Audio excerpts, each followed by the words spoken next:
Halo smart people, para petani cerdas se-Indonesia bahkan sejagat raya. Saya ucapkan bismillahirrahmanirrahim. Assalamualaikum warahmatullahi wabarakatuh.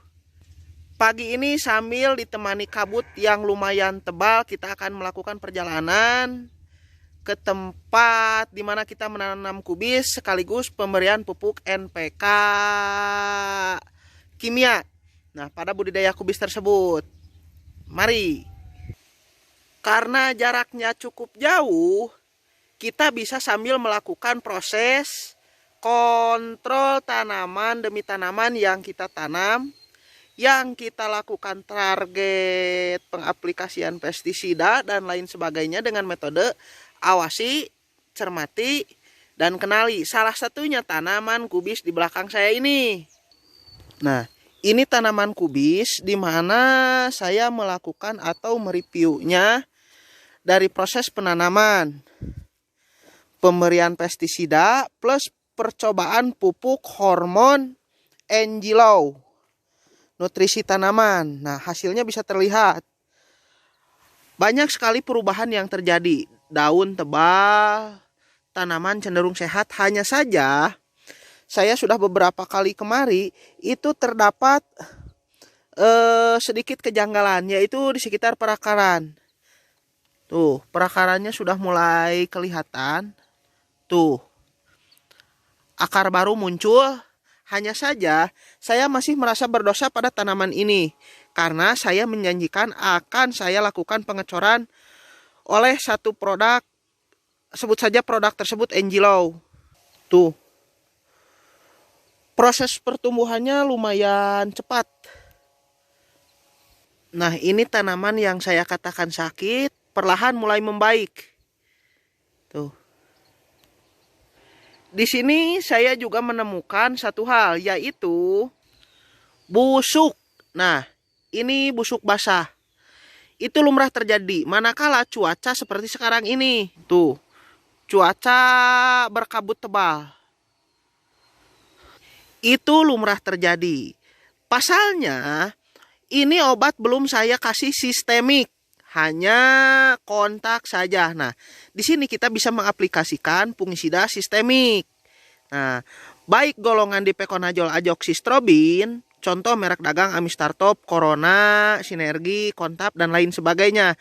Namun dengan catatan harus disesuaikan dengan posisi dan kondisi tanaman. Umur berapa, kondisinya seperti apa. Nah, kita lanjut ke kebun selanjutnya. Sebelum nantinya kita paksakan, kita mengatur waktu untuk melakukan pengecoran pada kubis ini dengan produk NGLOW yang saya pernah review. Jujur karena saya memang dipaksa untuk merusak atau mengaplikasikan NGLOW tersebut pada semua tanaman. Tapi sejauh yang saya rasakan, hasilnya lumayan badabes. Tanaman wortel yang baru saja selesai diaplikasikan pemberian herbisida berjenis gol. Nah, ini hasilnya sudah mulai tumbuh dedaunan. Tujuan saya masih jauh, tapi ada yang aneh. Terlihat sepi. Tujuan saya masih di atas sana. Ikuti terus dan tetap di seputar pertanian. Kulan, bade ngemes engkol. Ada isi lain ke mana tuh jeung hujan jeung naon? Di mana? Itu di Tongos Cikeris. Oh, ini Tongos. Wah, makalna ge sakeresek si ade euy. Nah mah. Hade bo, ieu nana bortolna menang. Tuh. Rempeg.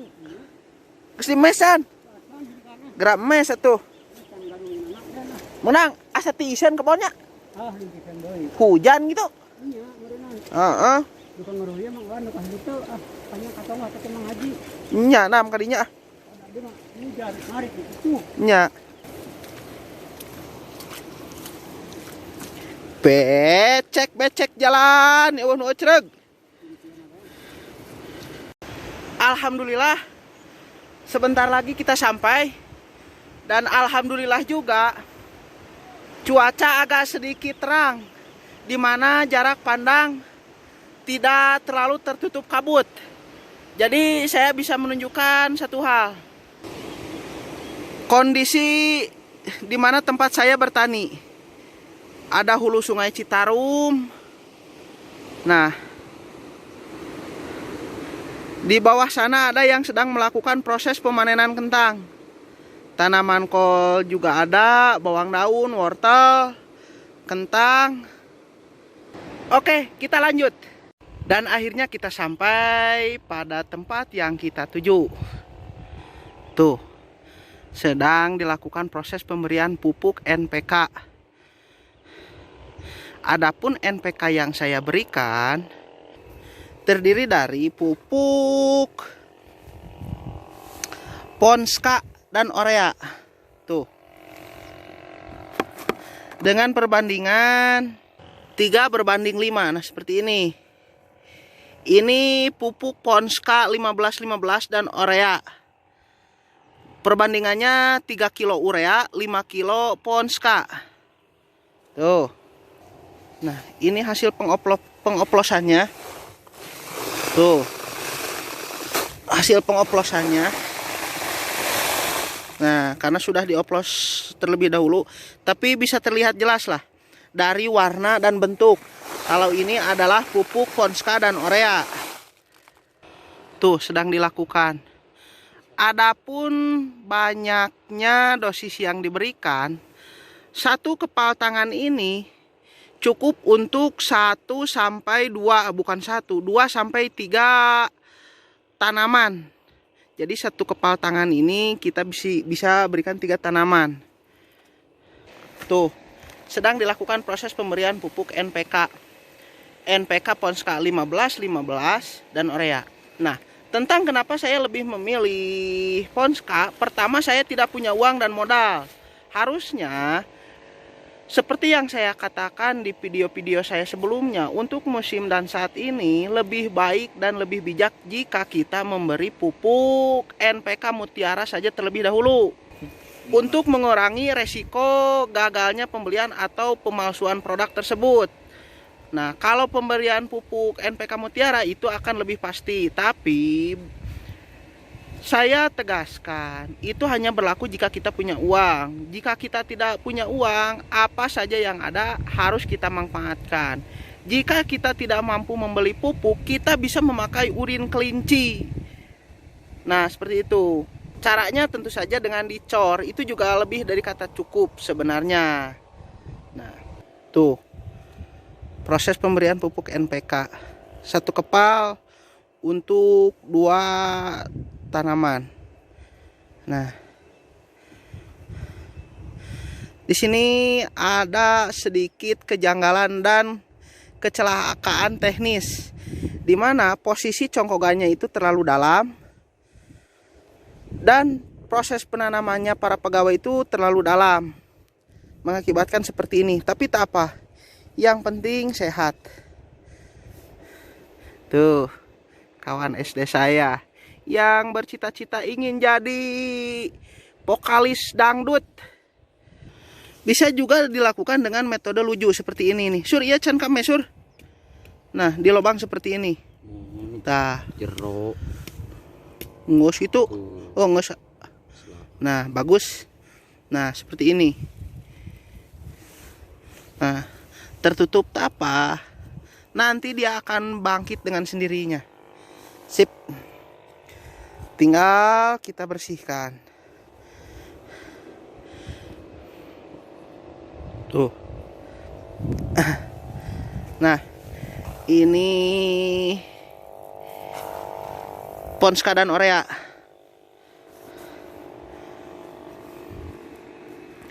Kita berikan. Sambil kita perhatikan, seperti yang saya sudah bilang.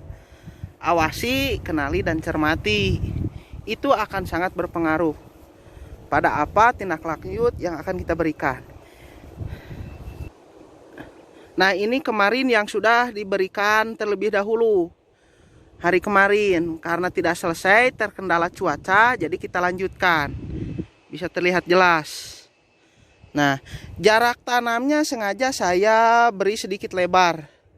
Tujuannya tentu saja untuk memberi ruang agar kornya lebih besar pada nantinya. Nah, bisa terlihat jelas. Tumbuh kembangnya alhamdulillah sehat. Walaupun tidak rata. Tuh, walaupun tidak rata, saya tidak akan sembunyikan. Tuh. Karena ya modalnya pas-pasan lah. Modalnya pas-pasan. Tapi alhamdulillah. Di sini saya juga ingin menunjukkan hasil pemberian pupuk NG-Low. Hormon dan nutrisi cair. Nah, terlihat jelas tanamannya sehat.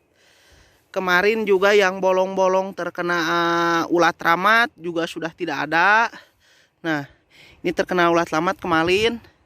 Sekarang sudah bersih. Hamanya mati. Di sini juga pemberian fungisidanya saya rasa cukup. Tuh, tanamannya sehat.